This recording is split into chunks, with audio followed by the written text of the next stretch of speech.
अब ये देख विचार करने वाली बात है। परमात्मा के बारे में दास ने रात्रि के सत्संग में जो फरमाया था, सुनाया था कि परमात्मा का और काल का विवाद हुआ था। परमेश्वर कबीर देव जी से उसने वर मांगा था कि 3 युगों में जीव थोड़े ले जाना, और चौथा युग जब कलयुग आवे तब तब शरण बेसिक जीव बहु जावे। ऐसा वचन हर मोय दीजे, हे परमात्मा ऐसा वचन मुझे दे दे, तब तुम गवन संसार ही कीजिए। तो धर्मदास जी से परमात्मा ने कहा था, धर्मदास तो लाख दुहाई, ये सार शब्द और ये सतनाम ये मूल ज्ञान की तो बाहर न जाई।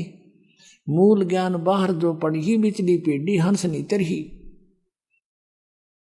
अब यही प्रत्येक पुण्यात्मा को जिनको भगवान आकर सीधे मिले हैं उनको अपना गवाह बनाना था, उनका कल्याण भी करना था, क्योंकि बहुत दिन हो गए उन भटकत्या ने। जैसे राजा जनक होते हुए भी कितनी भक्ति करते थे। नानक साहब जी की आत्मा ऑल इन वेन, स्वर्ग में गए बर्बाद करके वापस आ गए। पहले उनके नौकर होते थे, फिर स्वयं नौकर लगे।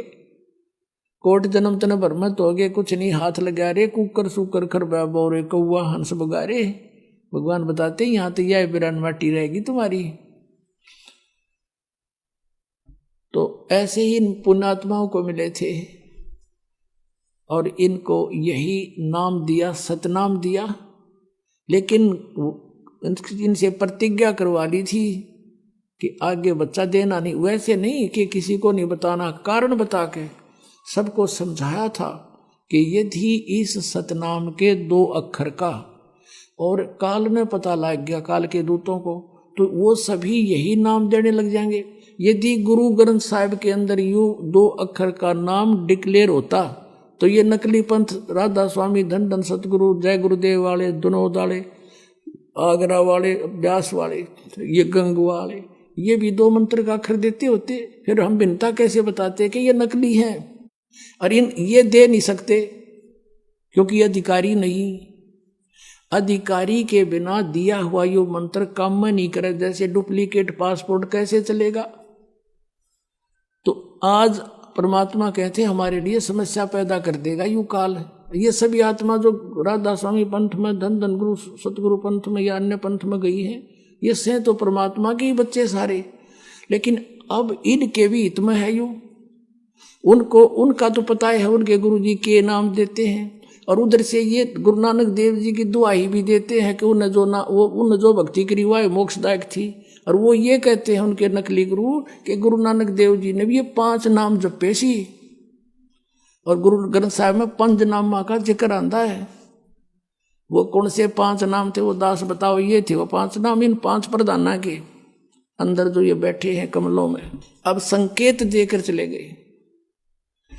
अब देखो पूरा सिख समाज कितना बड़ा समूह है, जन समूह, और किसी को पता नहीं सतनाम के आदि से मुक्ति होगी। तो पुण्यात्माओं यह एक शंका उत्पन्न होगी कि गुरुदेव ने, गुरुजी ने फिर ऐसा हमारे साथ क्यों किया, हमसे ये मंत्र क्यों छुपा के रखा, हमें प्रदान क्यों नहीं किया। पुण्यात्माओं ये महान आत्मा थे, इनको परमात्मा प्रथम और संसारवाद में जो उन्होंने कहा और समझा, नानक साहिब जी को बता दिया था कि अभी इनको नहीं देना, आप केवल इनको ये एक तो धर्म यज्ञ भंडारे आदि करने का करवाओ इनसे, और वाणी के पाठ का जो हम आपको ज्ञान दिया है इस ज्ञान की वाणी का पाठ, और मेरे वाली जो वाणी है इसका पाठ का नित्य नियम रूप में, जैसे जप जी साहिब इनकी बनवा दी उन्होंने महापुरुषों ने, कि इसका जाप करवाओ और धर्म यज्ञ करवाओ। भंडारे करवाते हैं, लंगर लाते हैं। सबसे ज़्यादा लंगर सिख धर्म में लगता है और फ्री ऑफ कॉस्ट होता है। तो वहाँ अब गुरु नानक देव जी को ये कहें कि वो हमारे हितैषी नहीं थे क्या? वो तो परम हितैषी थे हमारे। उन्होंने अपने पुत्रों को भी नहीं बताया, लक्ष्मी चंद और श्री चंद को ये मंत्र नहीं दिया। वो संसार अपने स्थान पर, मालिक करतार अपने स्थान पर, जो आज्ञा मालिक की। सिर धड़कीबाजी होती है, इनको वो दृढ़ भक्त कहते हैं। अब परमात्मा ने पता था कि अभी ये पार तो हो को नहीं, काल के दूता कोई मंत्र का पता लग जाएगा, और जब मोक्ष समय आवेगा फिर हम कैसे भिन्नता बताएंगे उनको, वो कैसे पहचानेंगे अपने को। तो पुण्यात्माओं, ये वैसे महाउपकार का कार्य था, परोपकार कार्य था, जो नानक साहिब जी ने ऐसा झटका दिया उसको, मर्दाना को। और ये भी डिक्लेयर करवाना था कि this is Satnam, it is Satnam, ये भी क्लियर करवाना था। और उधर से उसको झटका देना था कि कहीं कोई इसका जाप ना कर ले, और साथ में कहीं आगे गुरु ग्रंथ साहिब में ये लिखा ना जावे। तो गुरु ग्रंथ साहिब की वाणी लिखते समय अंगद देव जी जो थे, ये नानक साहिब जी के तुरंत बाद वो एक गुरु पद पर विराजमान हुए थे। नानक साहिब जी ने किसी को नहीं दिया, लेकिन फिर भी जैसा भी वो गुरु पद पर विराजमान हुए थे, उसके बाद 5 में उन्होंने सब वाणी अपनी अपनी लिखते रहे। ये भी उन्होंने लिख ली कि ऐसे ऐसे वार्ता हुई थी, बाला ने बताई थी मुझे। 5वें गुरु जो अर्जुन देव जी आए थे, उन्होंने ये एक संग्रह किया सभी वाणियों का, गुरु नानक देव जी की वाणी भी इकट्ठी की।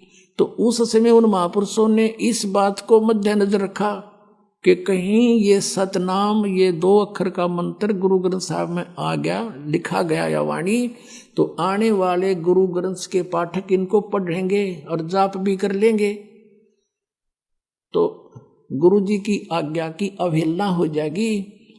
और जैसे गुरु नानक देव जी के साथ मर्दाना ने ये गलती की थी, वो डूब गया था समुद्र में।